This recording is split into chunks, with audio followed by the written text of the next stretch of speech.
ओम शनि शनिश्चराय नमः। आज हम सुनेंगे शनिवार की व्रत कथा। एक समय में स्वर्गलोक में सबसे बड़ा कौन के प्रश्न पर 9 ग्रहों में वाद विवाद हो गया। निर्णय के लिए सभी देवता देवराज इंद्र के पास पहुँचे और बोले, हे देवराज, आपको निर्णय करना होगा कि हम में से सबसे बड़ा कौन है। देवताओं का प्रश्न सुन इंद्र उलझन में पड़ गए। फिर उन्होंने सभी को पृथ्वीलोक में राजा विक्रमादित्य के पास चलने का सुझाव दिया। सभी ग्रह भूलोक राजा विक्रमादित्य के दरबार में पहुँचे। जब ग्रहों ने अपना प्रश्न राजा विक्रमादित्य से पूछा तो वह भी कुछ देर के लिए परेशान हो उठे, क्योंकि सभी ग्रह अपनी अपनी शक्तियों के कारण महान थे। किसी को भी छोटा या बड़ा कह देने से उनके क्रोध के प्रकोप से भयंकर हानि पहुंच सकती थी।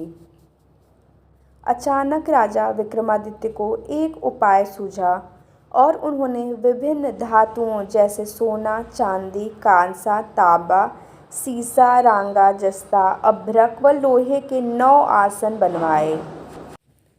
सबसे आगे सोना और सबसे पीछे लोहे का आसन रखा गया। उन्होंने सभी देवताओं को अपने अपने आसन पर बैठने को कहा। उन्होंने कहा, जो जिसका आसन हो ग्रहण करें। जिसका आसन पहले होगा वह सबसे बड़ा तथा जिसका आसन बाद में होगा वह सबसे छोटा होगा। चूँकि लोहे का आसन सबसे पीछे था, इसलिए शनिदेव समझ गए कि राजा ने मुझे सबसे छोटा बना दिया है। इस निर्णय से शनिदेव रुष्ट होकर बोले, हे राजन, तुमने मुझे सबसे पीछे बैठाकर मेरा अपमान किया है। तुम मेरी शक्तियों से परिचित नहीं हो। सूर्य एक राशि पर 1 महीने, चंद्रमा 2 महीने 2 दिन, मंगल 1.5 महीने, बुध और शुक्र 1 महीने, बृहस्पति 13 महीने रहते हैं। लेकिन मैं किसी भी राशि पर 2.5 वर्ष से लेकर 7.5 वर्ष तक रहता हूँ। बड़े बड़े देवताओं को मैंने अपने प्रकोप से पीड़ित किया है। अब तू भी मेरे प्रकोप से सावधान रहना। इस पर राजा विक्रमादित्य बोले, जो कुछ भाग्य में होगा देखा जाएगा। इसके बाद अन्य ग्रहों के देवता तो प्रसन्नता के साथ चले गए, परंतु शनिदेव बड़े क्रोध के साथ वहां से विदा हुए। कुछ समय बाद जब राजा विक्रमादित्य पर 7.5 की दशा आई तो शनिदेव ने घोड़े के व्यापारी का रूप धारण किया और बहुत से घोड़ों के साथ विक्रमादित्य के नगर पहुँचे। राजा विक्रमादित्य उन घोड़ों को देखकर एक अच्छे से घोड़े को अपनी सवारी के लिए चुनकर उस पर चढ़े। राजा जैसे ही उस घोड़े पर सवार हुए, वह बिजली की से दौड़ पड़ा।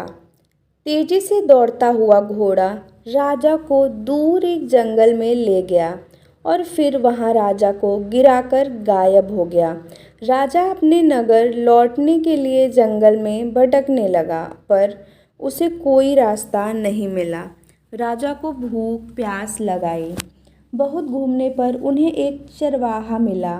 राजा ने उससे पानी मांगा।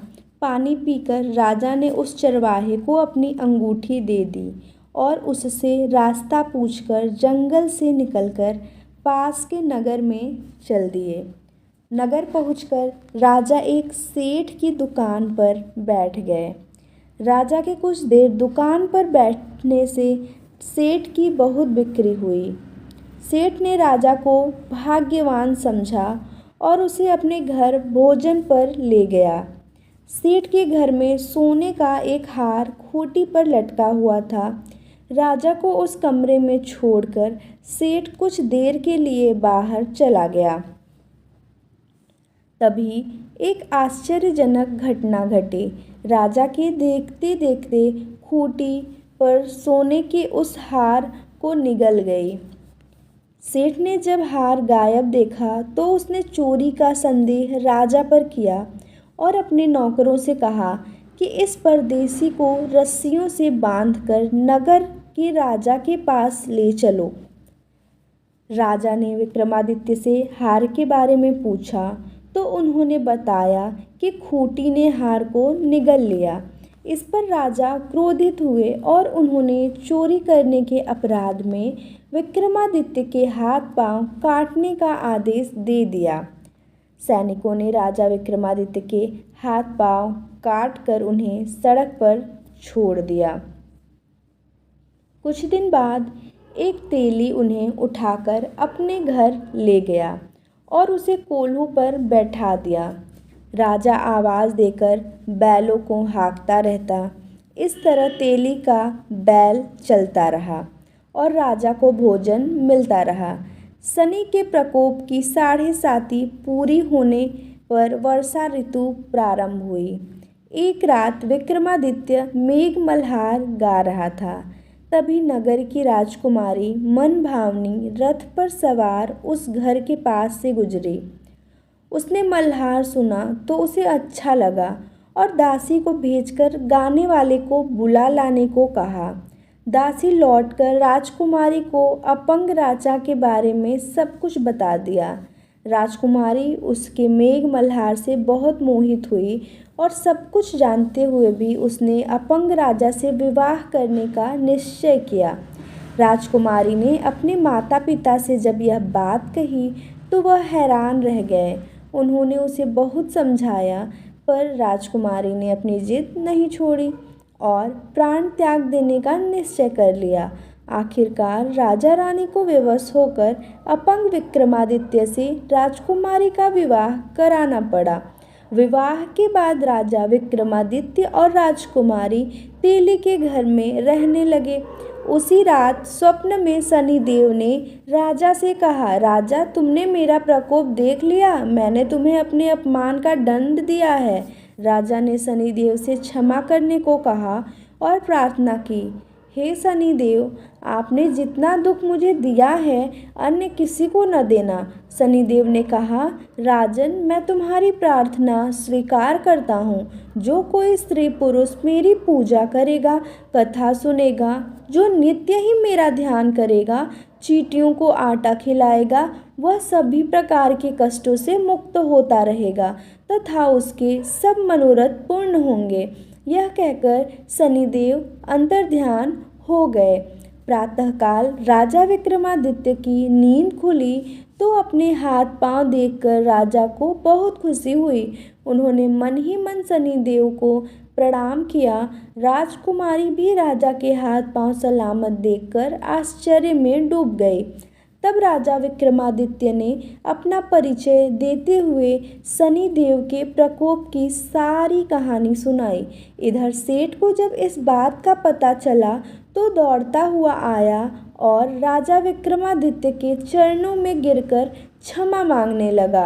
राजा विक्रमादित्य ने उसे क्षमा कर दिया क्योंकि वह जानते थे कि यह सब तो शनिदेव के प्रकोप के कारण हुआ था।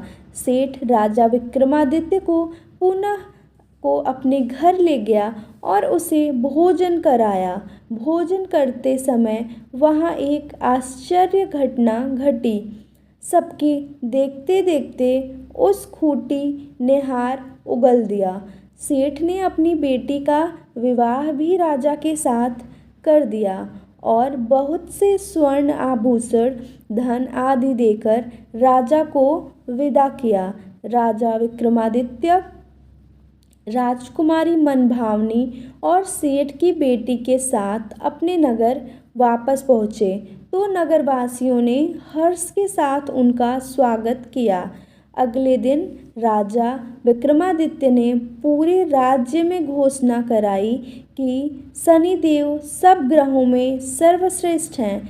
प्रत्येक स्त्री पुरुष शनिवार को उनका व्रत करे और व्रत कथा अवश्य सुने। राजा विक्रमादित्य की घोषणा से शनिदेव बहुत प्रसन्न हुए। ओम शनि शनिचराय नमः।